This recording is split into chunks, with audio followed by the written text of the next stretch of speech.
As COVID-19 cases continue to rise in Massachusetts, donations continue to come to this food bank in Revere. It's important to know that before the pandemic started, the number of people who were Hispanic who came for help was 33%. Today, the number has gone up to 70%.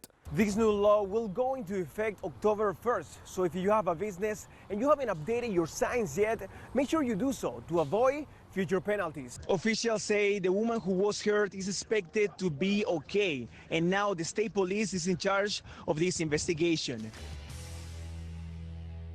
That's right, let's go Yargos. That's the attitude here of the Latinos in Hartford that tell me they can't wait for their first game as Los Chivos that will take place next Tuesday, April 16th, here at the Dunkin' Donut Park. A surge in cases across the country is what motivates Sergio Rodriguez, his mission to develop a vaccine for COVID-19. It's something that drives me every day, just thinking about Latinos, also Americans, so our goal is just to protect them, right? The Puerto Rican native is working around the clock at MIT's Love Lab. The team of 4 hopes to find a sample that is safe to test on humans. We're looking at a couple months before we can even get to prove that this is safe in animals and that it works.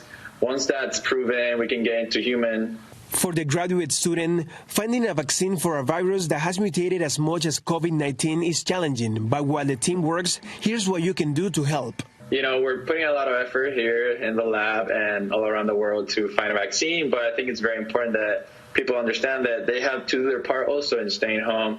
In addition to the lab, there are more than a dozen students working from home and other organizations helping out. The team hopes to find a vaccine in the next year and a half. In Boston, Miguel Santiesteban, NBC 10 Boston. Everybody was excited, and the Latino community is excited as well, because they will not only play 3 games this season as Los Chivos, but will also honor Puerto Rican legend Roberto Clemente.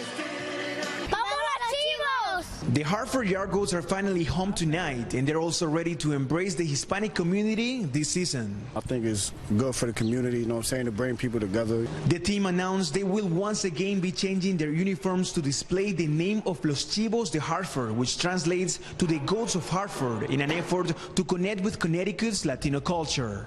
It's a message, embracing our culture. I think baseball is part of our Puerto Rican culture, not only Puerto Rican and any culture. Samuel Vega leads the Puerto Rican Parade of Hartford, and he says the community will feel more welcome with this initiative. The Yargos will also honor Hall of Famer Roberto Clemente in a celebration on August 23rd. It's in Spanish, and that's the culture that represents Puerto Ricans right now. The Los Chivos name change for the Yargos will also take place in road games for the first time this season, as part of Minor League Baseball inaugural Copa de la Diversión campaign. I want to do more outreach in the Latino and Puerto Rican community, and since we're in Hartford and that community is so strong, we embraced it.